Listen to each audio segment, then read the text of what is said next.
You're listening to the Joy Tax Podcast, a conversation series for parents and caregivers raising a child or teen with complex chronic conditions. The normal parenting wisdom doesn't fit the situations we are living through. This is a forum to share, affirm, and learn from each other. It's also a window for allies to listen in and gain deeper insight into the world we inhabit. This podcast is not a substitute for medical guidance. We encourage you to always talk to your healthcare provider before making any medical decisions. Hi, I'm Mercedes Harness, and you're listening to the Joy Tax Podcast. I'm here today with Christine Braile, one of the moderators of Long COVID Kids USA.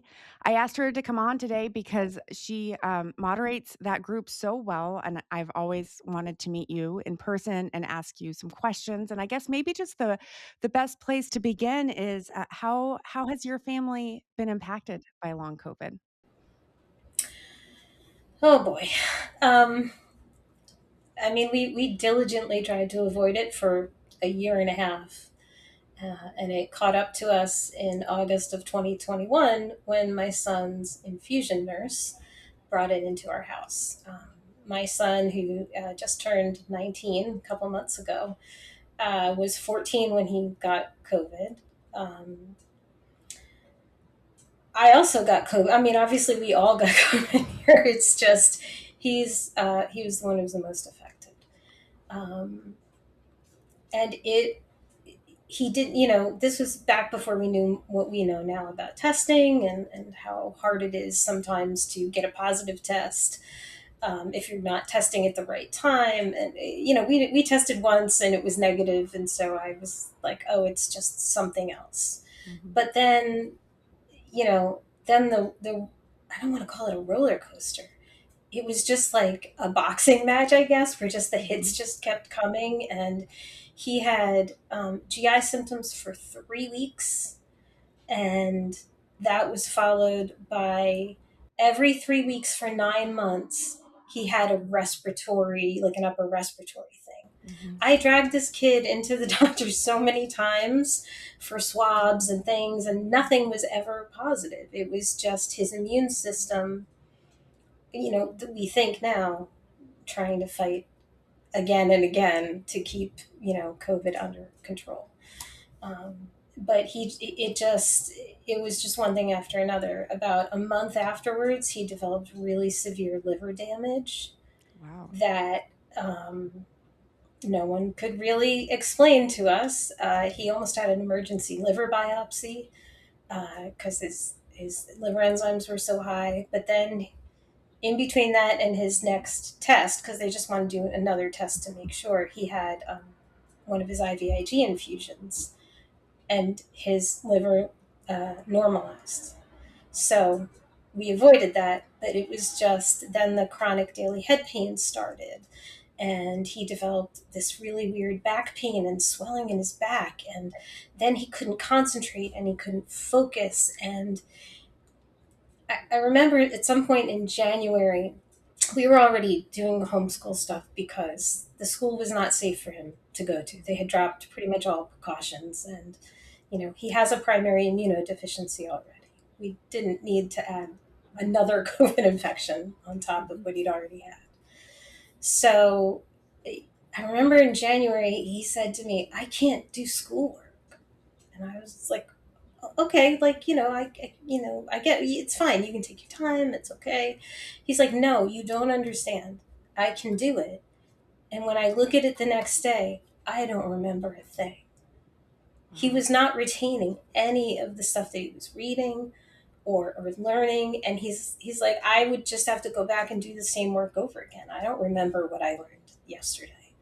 So, I have two questions. One did he have health challenges before he got COVID? so when he was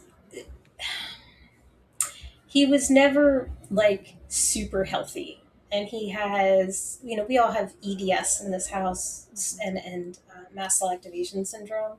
So, he had the challenges that come with that, the fatigue from the POTS, just undiagnosed, of course, because that he wasn't even diagnosed with the POTS for 2 years into COVID. So, um, yeah, it was really it was a but he could do things. He could go. I mean, he had one friend who was willing to, like, he would meet him outside and they would walk the neighborhood and just talk about whatever teenage boys talk about for hours. And he could do that for hours. But after COVID hit, he stopped being able to do that. And coincidentally, so did I, because I would often, walk with his friend's mom. And I realized that I couldn't do that anymore either. I'm like, I need to sit down. And it didn't occur to me that I was having effects from COVID as well. So, As you were yeah. dragging him to the doctor's offices, were they concerned or were they? I mean, what was that experience like for you?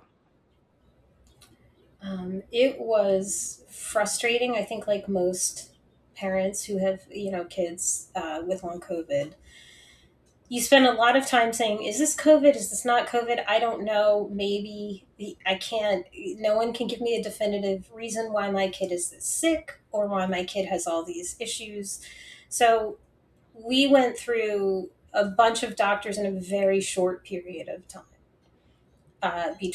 So he got sick in August. So between September and October, he saw, I don't even know how many doctors at, I think, three different doctors at three different hospitals.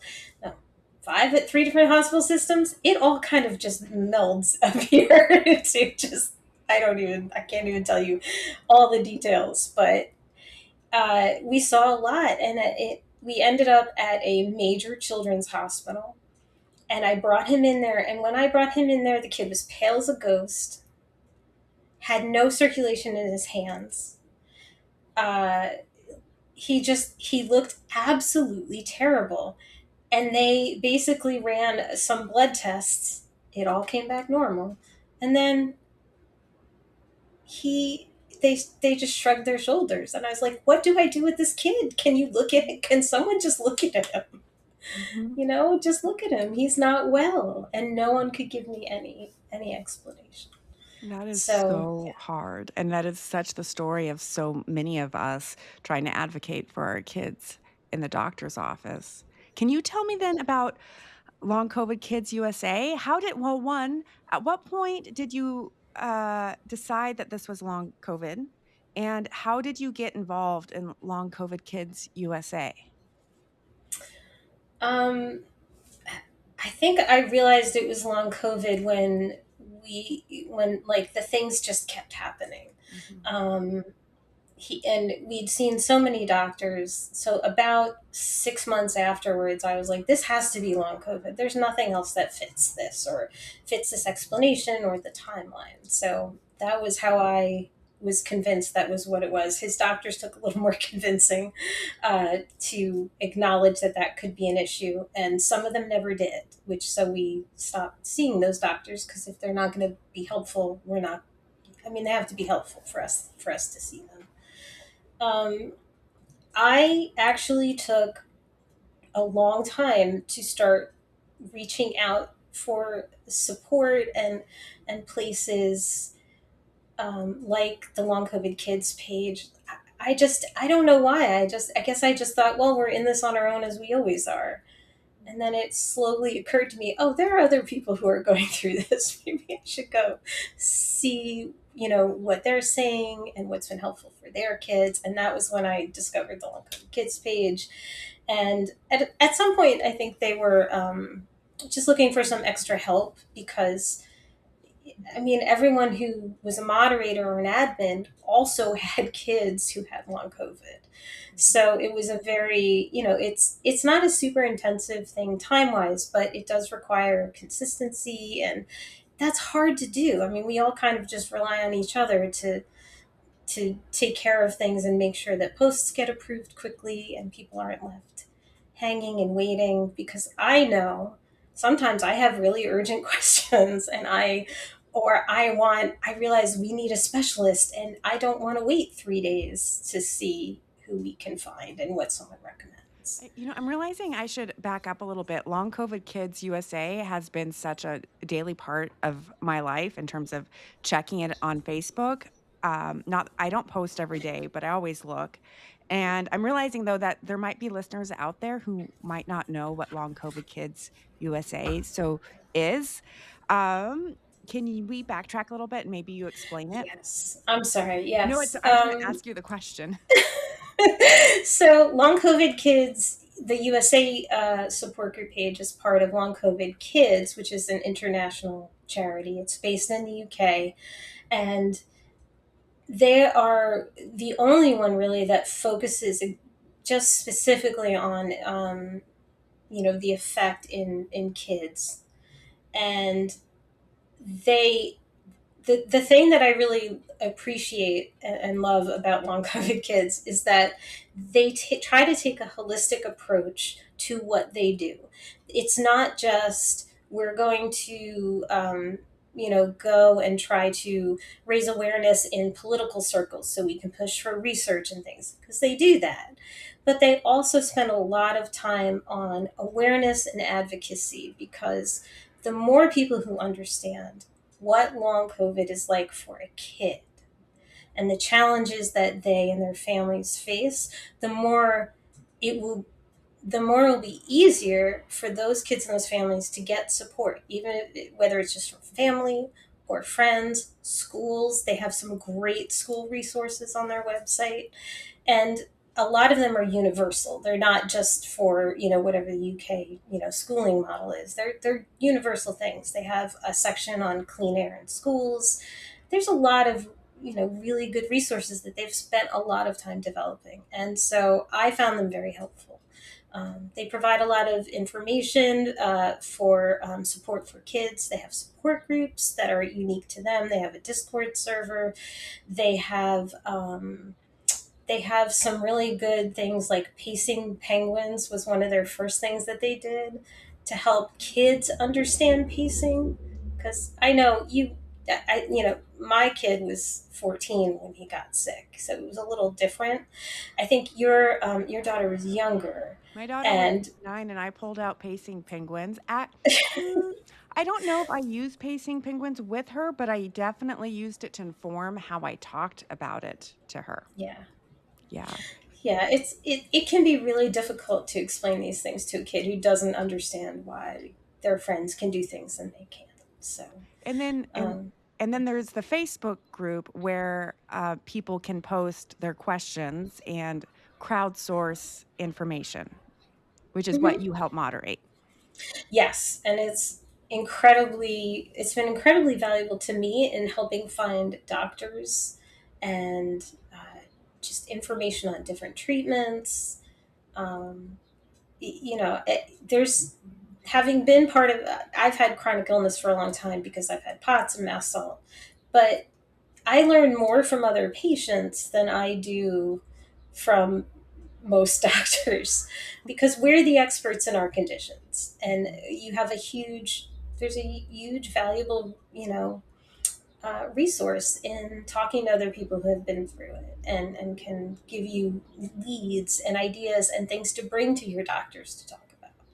So Absolutely. I really love that part of the Facebook page. Yeah, no, I that's where before anytime we go to a specialist, I always turn to the Facebook groups like Long COVID Kids USA to crowdsource or to even look up conversations that might have already existed about whatever symptoms or issues we're having so that I'm able to ask the doctor better questions and get more out of the appointment. Yeah. There's a lot of crowdsourcing of treatments and interventions on these pages, which is really helpful, but it also has the potential to be dangerous because there are no approved treatments for young people. One of the things that I admire and that I observe on the page is how you help moderate the conversation and how you help keep safety guidelines on. Can you talk about how you approach your role as moderator? That's a really good question. It's always a delicate balance. You want people to talk about what has helped them or helped their kid. We also need to be very cautious about making sure that people understand where those things are coming from, and for instance, we sometimes get spammers and are just a problem on every chronic illness support group. These herbs will help, and but they've gotten smarter, so now they just come up as replies to things. They don't post anymore because they know that'll trigger some kind of review. So we rely a lot on people to report posts or report replies to moderators so that we can go, oh, all right, we don't need this here because this isn't good. It's harder when people are talking about things that they are saying have helped them but might be less supported by science, or less, and again, there's such limited science, so you kind of have to have a lot of leeway with that. Mm-hmm. So sometimes I just try to make sure that people understand that these are, individual experiences, and that these are things that some things definitely need to be cleared through a doctor. There's a lot of herbs that are can interact with medications that some of the kids are already on. Mm-hmm. And there's just some things that you really do need to clear by someone who understands the mechanisms of them, and not just, oh, this helped somebody. There's I've just some things are just very, you know you want to have some sensitivity to people feeling like they can talk about things that have helped, but also with the understanding, like, hey, maybe don't just go throw your kid on aspirin without talking to their doctor or their cardiologist or something. But I think it speaks to the real desperation of parents. We talked about in this conversation, we started with the challenge of navigating the medical system, and then we turned to these groups, and I mean, at some point, aspirin can seem really innocuous compared to Yeah, whatever else is happening to our kid, but it is a blood thinner, and the groups are so important, and yet it's also really important to have that primary provider who is helping you make those decisions. One of the things that I notice sometimes, and I'm wary of this myself, is that when there is a success story, sometimes a parent will get on the group and really want to champion it because it seems like that might be the thing that will fix all yeah. kids, and that can be tricky because there isn't, unfortunately, one pathway. Um, how do you handle those situations? I mean, as long as the person is phrasing it as, this is the thing that made the difference for my kid, Mhm. not this is the thing that's going to cure long COVID Yeah. in kids. It's all about the phrasing. Mhm. I mean, there are a lot of things that will work for some people, but not everyone. And I don't want people to be denied that information, Mhm. but you also do need to be very careful about just making sure that everyone understands this is an anecdotal, really, experience. And, you know, to have that kind of critical assessment of things for their own kid. I've been in, I used to, because I had Lyme disease, I was in a lot of Lyme groups, and I saw a lot of this previously where people would say, this is the thing that cured me, and it gets a lot of traction and a lot of interest. But a lot of times did not pay, if there were an easy cure, everyone would do it. Now, that may or may not be true with long COVID because there hasn't been enough time, and enough research, and that's a whole other ball of wax. But we really do try to make sure that people can talk about the things that have helped their kid, because Mhm. it might help another kid. Yeah. There might be another kid who gets the same results, and parents deserve to have that information, just with some framework about understanding, limitations of one person's report of something. And one nice thing that the group offers is a parent will say the thing that worked for them or their kid or something that they're trying, and then the thread that follows the conversation Yeah. of, "Oh, this is what happened when I tried that. This is Yep. what worked. These are the pitfalls to watch for." It's those conversation threads. They are so rich in information. Yeah.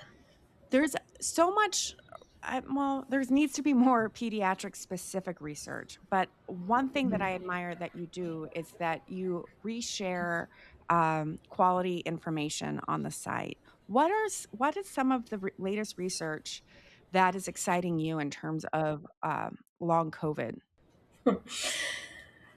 Uh, I really wish that I had a really better, more optimistic answer for this at the moment.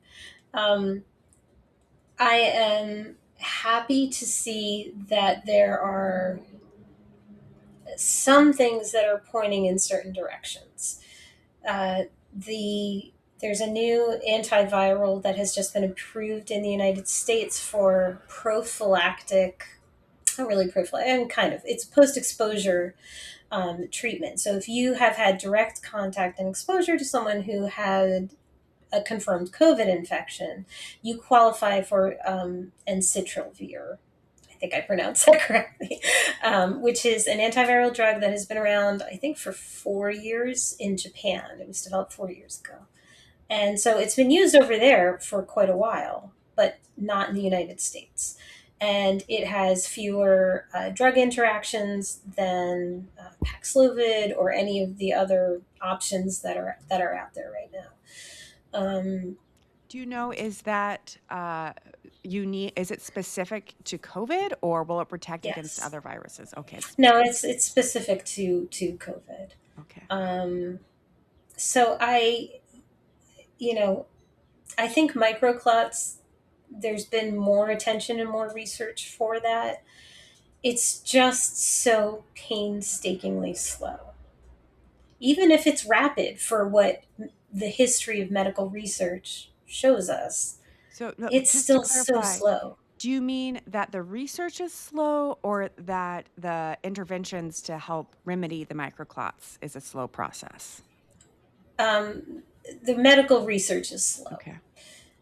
You know, some of the interventions that I've seen for microclots work, but there has been some of the research has shown that unfortunately when people stop the intervention that the microclots return, which implies that there's something else driving their production. So that, there's just so far to go Mhm. in really drilling down on what the origin of a lot of these symptoms are. So even if they're testable, like we can test for microclots, I think in only one place in the United States at the moment. They can infer the presence of microclots and endothelial dysfunction. The endothelium is like the lining of all your blood vessels. So they can infer that by doing certain tests, but they can't actually visualize the actual microclots except Mhm. with one specific kind of, very lab specific test. So it's frustrating if you think you have that, and what do you do about it? Like Mhm. I wish I had better. I wish I was more optimistic about it. I really I think a lot of interventions are veering towards symptom treatment and not cure. Okay. But we need both, and Mhm. it's hard. It's really hard because there are a lot of hardcore activists. I find out about most of these things by kind of just staying on the periphery of long COVID activism on social media, Mhm. because that's where a lot of the actual scientists, and I truly do appreciate social media for this. I don't have to wait for an article in a newspaper or a journal, or I can be more aware of these things and hearing them directly from the scientists themselves, which is amazing. But a lot of the activists are frustrated by this and they want cure research. I want cure research too. It's just I also have a kid who's lost, you know, almost 5 years of his life. He's lost almost his entire teenagehood to this devastating illness. And I want him to feel better because I don't know when a cure is coming. And I Mhm. want to make sure that he has the ability to function better and do at least a small portion of the things that other people his age are doing. So, Do you and sometimes I wonder, and I'm not a medical professional, so I don't know, but sometimes, um, it seems that if we're able to slap down a symptom, right, and keep it from owning the show, then everything else just stays better, and some of those symptoms yeah, that we've just slapped, you know, they don't come back. So I wonder I yeah, just I don't I'm not saying that that's curative, um I'm trying to think of a minor example. I guess, for us, mast cells might be an example of that. That was never a huge, driver, and yet it was, present, and we've been the more we're able to manage that, the better everything else goes, yeah. it seems. Yeah, I don't I some things, some things my son is well controlled with medication, Mhm. as long as it's always that delicate balance of this is his baseline right now, and as long as that just keeps on keeping on, we're okay. And then something upsets the apple cart, and then symptoms that he had before come back, or the medication isn't working as well because now he's feeling worse. It's so hard to know the interplay of all the different It things. really is. How You is know, his Has he seen any gradual improvement over the last 4 or 5 years? um, yes and no. It's been a little bit of a roller coaster ride here. Um, he We just moved last summer, which was, I mean, clearly that was going to result in a crash. There's no way to avoid that.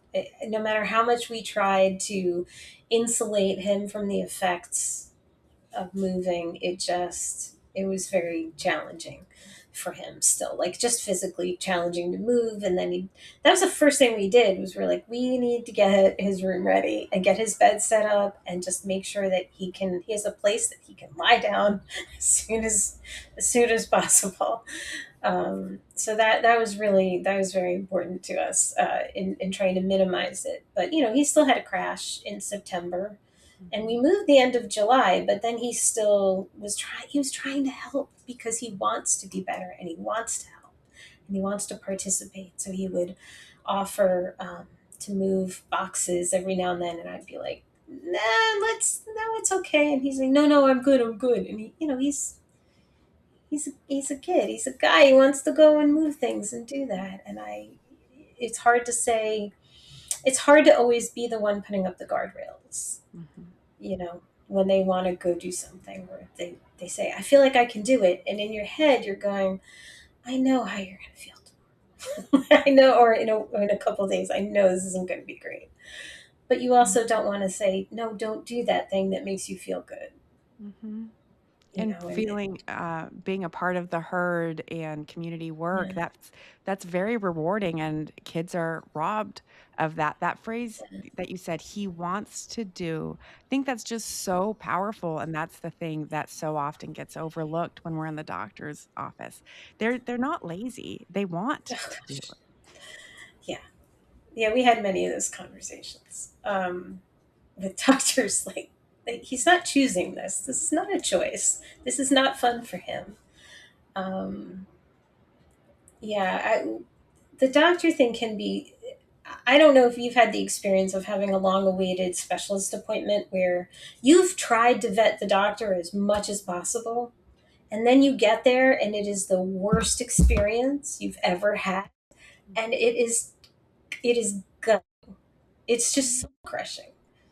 And I've tried to learn to not put that, to not have those expectations anymore, because you Mhm. can't. It's just too much if you get there and then they can't actually do anything or help you. I remember we saw a pediatric rheumatologist at one point, and I was so excited because I thought, rheumatology, has been marginalized for a long time. Surely this doctor will understand. And he sits down and he lets out a sigh and he goes, "This clearly isn't what my department is. What do you want me to do about it?" I just sat and I just took a deep breath, and we had traveled thousands of miles, and Oh I my just said, gosh. "Okay, well, then ask me what then tell me what questions I should be asking next." And the other Yeah, said thing he said was, you're sure glad that this isn't in my department." And I realized he's diagnosing kids with lupus, right? And yeah, and sentencing them to lifelong pain, but just because we don't have a label or a ready handle for what our kids have yeah, doesn't make their pain or their experience any less. So yeah, yes, I totally understand where you are coming from. yeah. It's yeah. We've had those, and every appointment comes at a cost. You have to travel like that, and then so now then you feel like not only did we waste our time, but we're going to be paying for this. I also have long COVID, so for me, I have to be careful about scheduling my appointments and his appointments, and I can't. There was a week in May where I had my daughter was graduating, my son had an appointment in New York, and there's something else that I had. I think I had an appointment that I had to drive for, and I was like, I don't know that I can do all these things in 1 week. Mhm. I usually need time to recover from trips and appointments, especially if they involve traveling. So, um, the amount of disappointment from far too many doctors that we've seen has been. I've learned to temper my expectations, and try to have backup questions for just that situation, because we've run into that too, where they look at you and say, "You tell me what to do," and I'm like, I'm like, I'm supposed to present my child to you and their issues, and here's their labs, here's their other diagnoses. What do you think? I came here for you to tell us, not for me to tell you. Yeah. So, but then on the flip, what would you say to a doctor then? Or what would you say makes a good doctor's appointment? I mean, I truly do appreciate the doctors who say, I'm not really sure, Mhm. or I need to look into this, or there's a few things that we could try. I make no guarantees. I appreciate doctors who say all those things, because I understand that there aren't definitive answers Mhm. with long COVID. And I really, it does help manage expectations when they say they're not entirely sure either, but they're open to learning and they're open to trying things. Um, I I would say at least half the time I do bring things to doctors once I know whether or not they are open to it. I don't start out appointments that way, Mhm. because they have to get to know him. It's usually you have your initial appointment, they run some tests, and then you show up the next time to talk about the tests, and you can say, "Well, I was wondering if we could try this medication or this intervention." And that's how we've ended up trying a lot of different things. Um, Not all of which have been helpful, but You don't kn you know, sometimes you don't know unless you try, and I saw somebody post about how there is this delicate balance between not doing anything and that being the thing that causes harm versus trying something that is invasive. And I think we're always kind of walking that balance, including how many doctor's appointments we drag our kids to. Because, like you're yeah, saying, it is itself taxing, and then you want to save some energy for the rest of life too.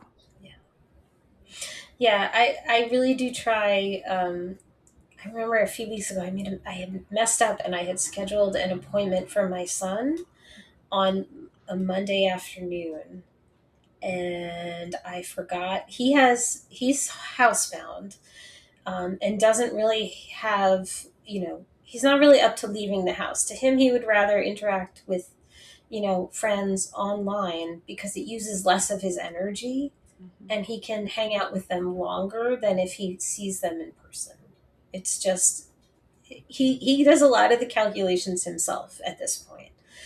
And I forgot that he plays Dungeons and Dragons on Monday afternoons. He actually runs a campaign for some other kids his age who are homeschooled that he met through one of the groups that we had joined.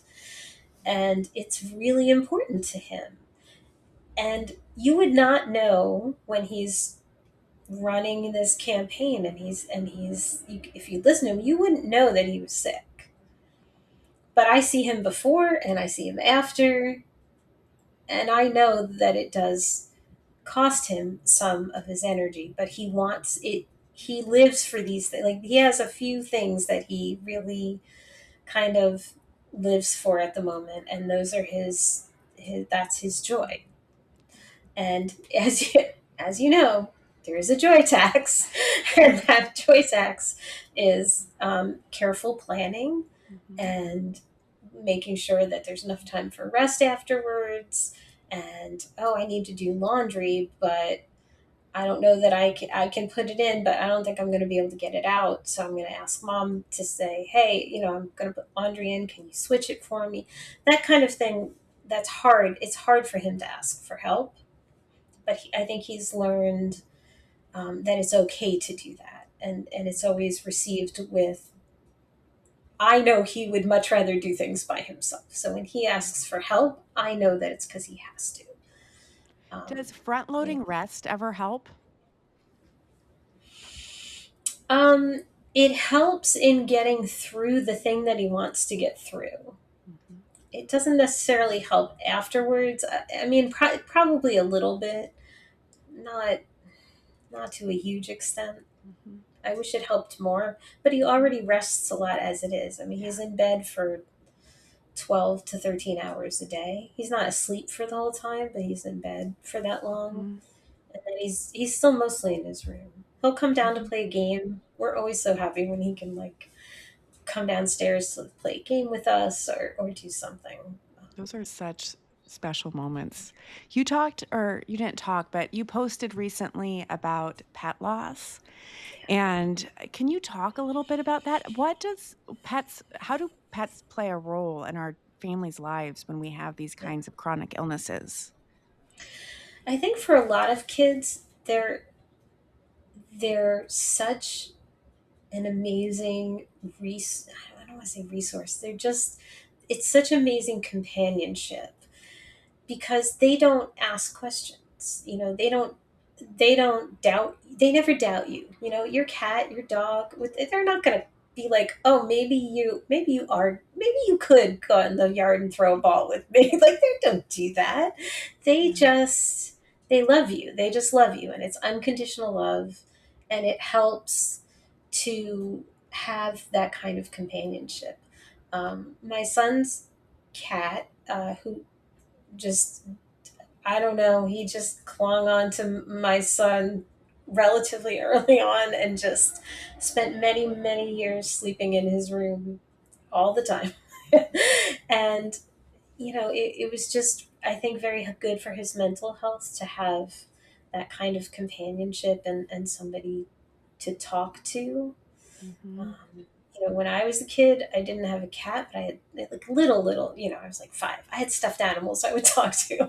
When things were bad or whatever, I'd be really sad, and I'd talk to my stuffed animals, and I'd feel better. And he had his cat for a very long time, and then a few months ago, the cat's chronic illnesses just started catching up to him. And so we started having to have those conversations about what is this going to look like in terms of treatment and decisions that we had to make. And we really did a lot to try to balance, you know, taking care of the cat and providing maybe some extra stuff that a lot of people might not do, but also with making sure that he understood that we were, the cat, we have to understand what the cat wants and needs as well. And just explaining all that it's such a hard thing to do. And he really had a hard time with it. And unfortunately, Andronak passed away on Friday. I'm so So, sorry. thanks. It's been tough here. He's handling it, I think, really well, but grief is always topsy turvy. you're doing fine, and then it hits you, you And know. it's on its own So timetable, especially if it's that close that your cat was in bed with him and a companion, because pets can just really offer that companionship that they are so aching for in humans. yeah. So I think it's with the caveat that at some point you do have to say goodbye to almost every Mm, pet. So I just think that it's such a good thing for kids to have if mhm, if you can. Obviously every family is different. Not every family is set up to, obviously he did not provide a lot of the care for his mhm. cat because he couldn't. So it is obviously a big responsibility to take on a pet, but I really do think that when kids have access to that, a lot of kids do benefit from having that kind of just constant, non-judgmental, Mhm. totally cuddly. I just like being around you, kind of, constant in their lives. I think it's probably good for the whole family. There's this illness robs us of shared experiences. Our shared experiences become in doctors' waiting rooms and plans for medical travel, but to have something that exists outside of illness that we all love. We have a dog. Her name is Yona, and, Oh, Yona is, a little beagle mix, and she is just the light of all of our lives, and sometimes I call her the nanny, but not just for my daughter, but for all of us. She's our emotional support dog, and aw. she plays her role really well, and I think when I saw your post, my heart lurched because I thought, "Oh, this is." I think, Yona's a young dog. We will have her for many years, knock on wood, but she means something different in our family because Yeah. of what we have lived through. And you're right, even though our animals aren't with us for as long as we want, I wouldn't trade it. Oh no, it's always, and that's what I've been trying to, you know, that's what I've been trying as our discussions around, losing him. I've always tried to phrase it as, we've had an amazing 11 years with an absolutely wonderful cat. He was just a joy and a delight. He was a little bit of a, doofy guy, but that just made him all the more precious. And to try to just hold on to those things. And one of the things that my son said, and he had a lot of, like I said, I mean, as obviously from what I stated before, he had a lot of cognitive issues, especially early on from COVID. And he has lost a lot of memories, like longer term memories, Oh, wow. where they're just harder for him to access. He can't. Sometimes things will pop up if he's reminded of something, but for the most part, he can't just access a memory. And I think one of the things he said, I think he was afraid of not being able to remember the Mm. good moments with his cat. So we're going to do like a photo book. We have a paw print. I'm going to print out a photo book so that he can at least see the pictures of, they're cats. You take a lot of pictures. You have a dog or a cat, your pet, you take a lot of pictures. So I'm hoping that that will help with his, adjustment to not having the Mhm, daily memory of being with his mhm, cat, but rather, something to reference. mhm. It did I kind of remember that. I remember how warm he was when he cuddled up next to me and how soft his fur was. And so I'm hoping that is helpful. That sounds really sweet. I hope so. When, um there are unfortunately everyday new parents joining Long COVID Kids, and Yeah. whenever I see that initial post, sometimes it makes me tear up.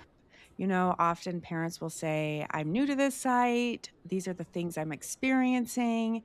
Um, what should I do next?" And sometimes they'll say something like, the doctor just prescribed low dose naltrexone, which is a common first line intervention, which Yeah. can be helpful, but often not as helpful as parents are hoping. And my heart breaks for them. I remember when I advocated so hard for low-dose naltrexone for my kid, and I'm shrugging my shoulders, right? Yeah. Yeah. That's been our experience with it as well. Yeah. Um, Not that I wanna discourage anybody from trying something Hmm. that might work, Oh yeah, and absolutely.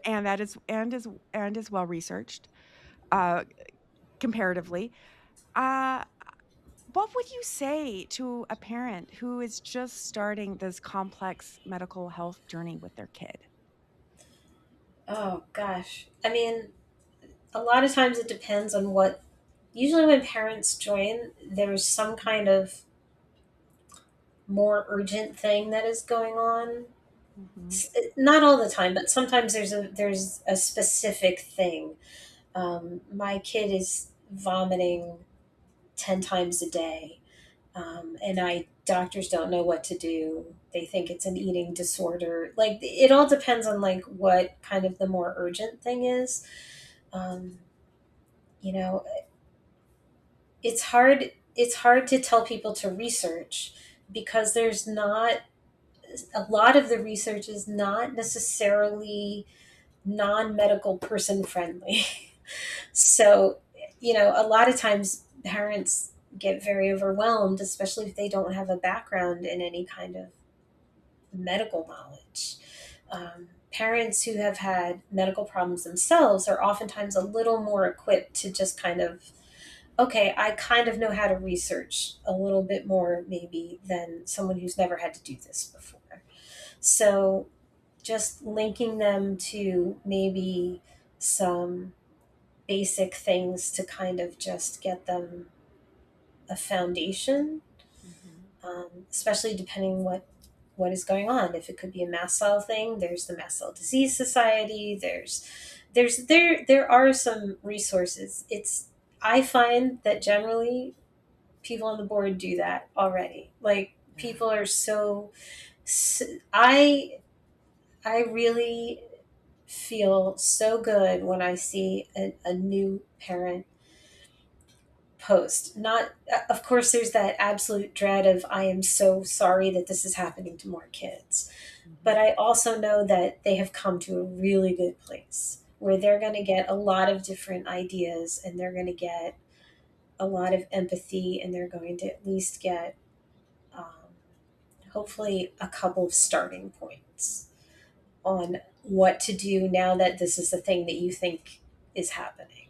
The conversations that happen on that page are so inspiring. The parents crowdsourcing and sharing and really offering non-judgment when we can be so judged in different contexts. It is really beautiful. I think what breaks my heart is knowing that in the beginning it feels like maybe you can find a quick exit out, and knowing that they are just at the beginning, that there's no short it's kind of like grief, there's no shortcuts.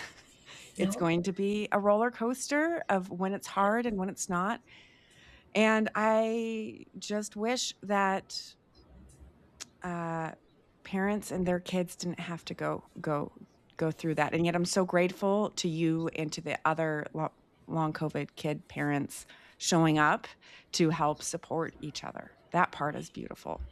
Yeah, I mean, I'm happy to do it.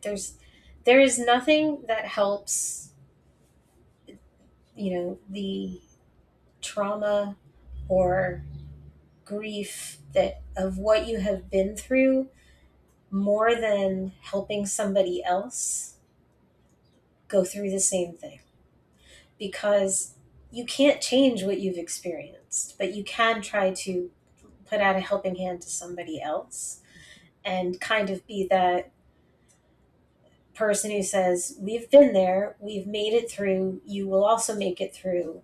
It's terrible, and we know that, but you're doing the best you can. Mhm. And I always try to remember that no matter what someone says or posts, everyone literally is really just trying to do the best they can. Yeah. And it's so hard. Everyone has different resources, everyone has different capacities. there are a lot of parents who are going through custody issues while trying to navigate dealing with school issues and, very sick kids. And it's just, there have been some times where I have had to take a step back and step away because the empathy and the grief kind of becomes too visceral, and I have to just kind of take a step back and, all right, I'm going to come back to this in like an hour or two. Take a breath. Because it's hard. It's hard Yeah. because I feel we've been through a lot. My son developed a lot of, neuroinflammation and, like I said, the cognitive stuff, but also there were many times where it was hard to convince him to keep going. Where I was the only thing he would tell me, "You're the reason why I'm still trying," and that is, it's heartbreaking. And I just to kind of relive those the worst moments were not being turned away by doctors. The worst moments were when I thought I would lose him because he gave up. So, just being thrown back into those moments can really, can kind of be difficult. So I try to just, all right, I need to breathe. And what would I have wanted somebody to tell me? And what would be helpful for this person right now? And so, there's always some self care involved when you're a moderator or you're any type of, person helping. I was an EMT for 10 years, so I saw a lot of people and families in situations that were just terrible. And I think that has, helped me to kind of, having experienced a lot of that, to, just kind of be able to develop that little bit of separation or ability to perceive what's going on, to have the empathy, but also to not get totally, um, you know, overwhelmed by it. Because it can be hard when you see a lot of there's just, some of these things are just very difficult to even read. Well, thank you. You do such a beautiful job, and so many parents rely on you. And I'm grateful for what you give and the wisdom that you impart and the good guardrails that you keep up. And I'm glad that there are other moderators who are working with you. And I just really appreciate the time that takes because, on top of caring for a sick kiddo and your own health challenges, it's just a lot. And so I appreciate it so Thank you. much. Thank you. I always like to ask guests what's getting them through the next week? What's giving you hope? Um, the same thing that always gives me hope, which is I feel like there's always something else we can try. You have to maintain that hope. You have to think, well, we're going to try this next. I keep a list. I don't know if anyone else does that, but I keep a list of, these are the things we're going to try next. So that, and also because we finally got my son on he switched from IVIG to subcutaneous IG, which is huge. It's so much better than IVIG.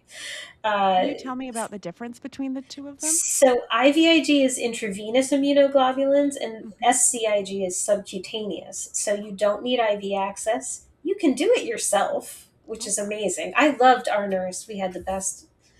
The first nurse was not great. Our second nurse has been amazing. We had her for 4.5 years. She was absolutely like a part of our family. But there are a lot more side effects that come with IVIG because it hits your system all at once. With SCIG, it creates these little pockets in your, like usually in the belly is where most people infuse, and it gets slowly absorbed over a day or two. And so the side effects are so much less. And since switching to that, he can tolerate a higher dose. And so now he can eat so many more foods. Oh, And it that's has so really exciting. oh, it's so amazing. I mean, he ate a grilled cheese. Now it wasn't with dairy cheese, but he still ate a grilled cheese the other day. He didn't like it. which is always how it goes. You're so excited for your kid to try something or you make something special and they're like, eh, Yeah. I like it. I don't like melted cheese. You're like, okay, all right.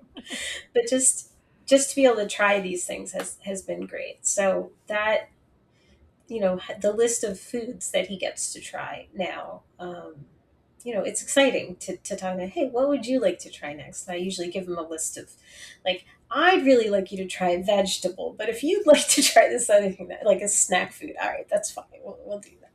So, yeah, so I mean, between those two things, there's some meds in the wings that we're gonna try. So that, I mean, just the hope has to, you have to find the hope somewhere. Yeah. Um, and even if it's just, hey, now you can eat grapes. That's awesome. He couldn't eat grapes 2 months ago, so now he can eat grapes. I remember I maybe it was a year ago or a year and a half ago, I was following Whitney Defoe and he started eating and he was eating chocolate.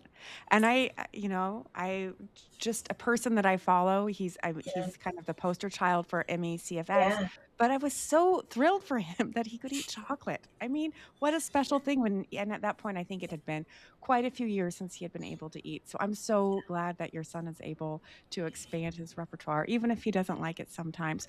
But that reminds me, there are some things that are a privilege. Yeah.